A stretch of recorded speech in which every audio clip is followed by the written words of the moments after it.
Secondary Student Hazel Gray Informal Assessment. I assessed encoding of multisyllabic words. Basically, it states the directions this test should be administered individually to students. Provide the student with a student copy of the informal assessment. When administering the encoding assessment, the individual assessment assesses the reading of phonologically spelled words. Materials needed include sound cards, student assessment scoring document, magnetic gel board and stylus, and the phoning graphing chart.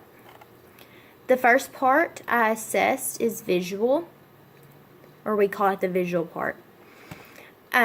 Basically, in this, I've used the sound cards, and I have included all consonant vowels, DGE sound card, TCH sound card, prefixes un, sub, con, in, and miss, and suffixes ing and s, is.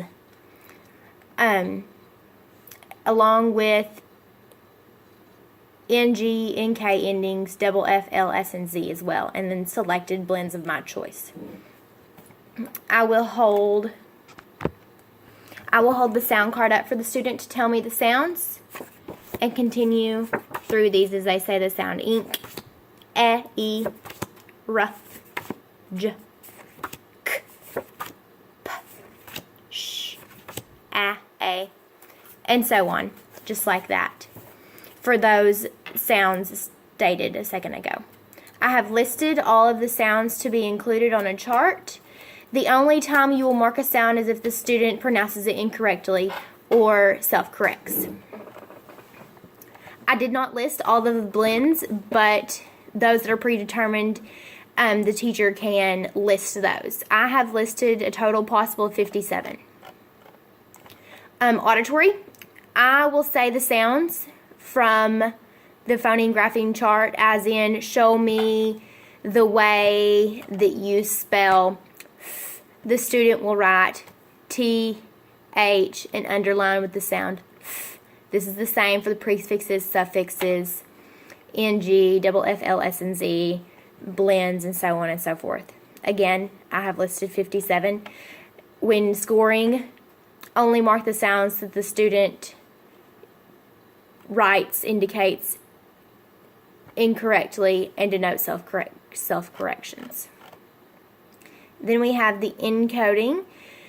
I have provided the student a list of words, or I could develop them from the sound cards, such as using the prefix or the suffix es, first sound f, vowel I, and third sound double Z for fizzes, and develop that based on the cards and lay it out in front and have the student read that word to me. I have listed here a set of words. You could do nonsense and real words and just develop them off of the card stack, beginning, middle, end sound, suffix, prefix. That way. I developed a list. When scoring these, you can dictate the word presented to the student during the blending and mark plus if it is correct and a dash if it is not correct when they pronounce it. If it's mispronounced, dictate what they said. You may need to dot underneath the sounds that they said, like is, as, and denote they made all of the sounds and were not able to blend it together.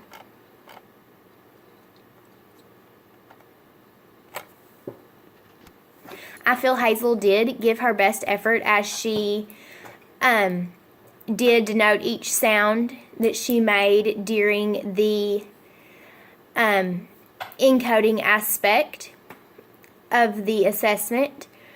She was very willing and compliant to work with me. I know I was kind of concerned because I have not had this student in class, and going to the high school is a bit knocks me off kilter a bit, but it was very successful.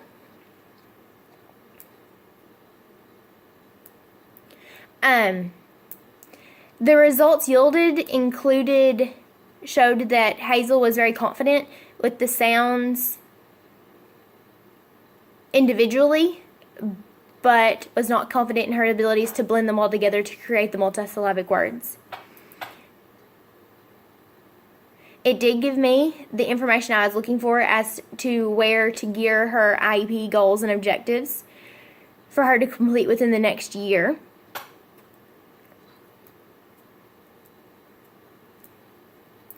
I'm confident in the assessment I developed as it is gauged up on our expectations for her within the year.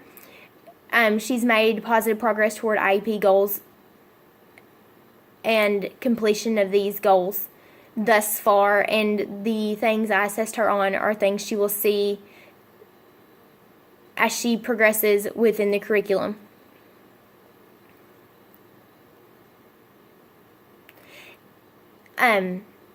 It did correlate with the summary from her folder. It denotes that she has a complex time reading fluently, especially for her grade level and age standards. Many multisyllabic words are found, and these words change with prefixes and suffixes and have different meanings, and this is definitely a skill that once mastered will allow her to effectively read and write at said grade level and age standards.